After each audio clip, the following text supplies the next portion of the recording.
Purtroppo queste cose sono bruttissime, io non so cos'altro dire, perché è una cosa che ha sconvolto i miei genitori e soprattutto mia mamma, che ne ha risentito anche fisicamente. Colpita da un malore, un infarto post-traumatico, così hanno spiegato i sanitari, dopo aver subito insieme al marito una truffa nella loro abitazione di Biancade a opera di 2 finti operai dell'acquedotto. Dopo il danno, il dramma per una coppia di Via Erbe, entrambi 75enni, derubati dei soldi della pensione appena ritirata e dei monili in oro che tenevano in casa o addirittura addosso, come ci ha raccontato la figlia.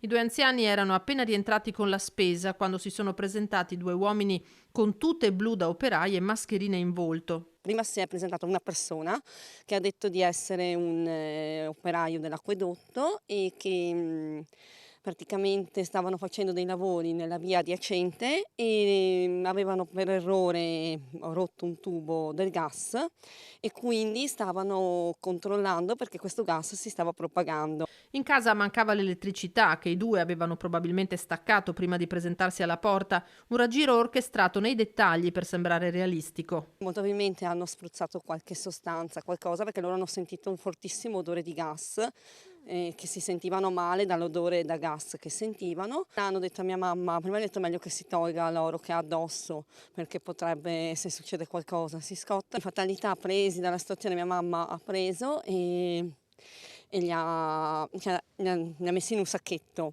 E dopo mi ha detto, beh, però signora avete anche i rubinetti al piano di sopra, vado subito a controllare anche là, le tengo il sacchetto.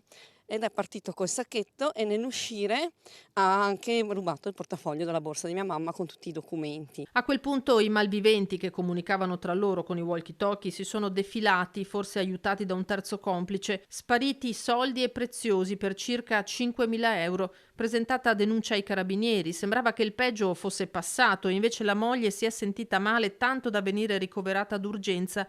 Le sue condizioni sono serie. Purtroppo ci sono anche delle conseguenze che vanno oltre al danno morale, al tutto, ma questa cosa l'ha sconvolta e ha creato altri danni, ecco. Un fatto gravissimo, prima di tutto siamo vicini alla famiglia per quanto accaduto e auguriamo alla signora di riprendersi il prima possibile. Ho sentito il comandante dei carabinieri, il quale mi dice che stanno già indagando e stanno monitorando quelli che sono i targa system che ci sono sul territorio. Non possiamo assolutamente essere ostaggi di questi delinquenti e pertanto faccio un appello alla cittadinanza di fare la massima attenzione, di non aprire a nessuno e in caso chiamare sempre le forze dell'ordine.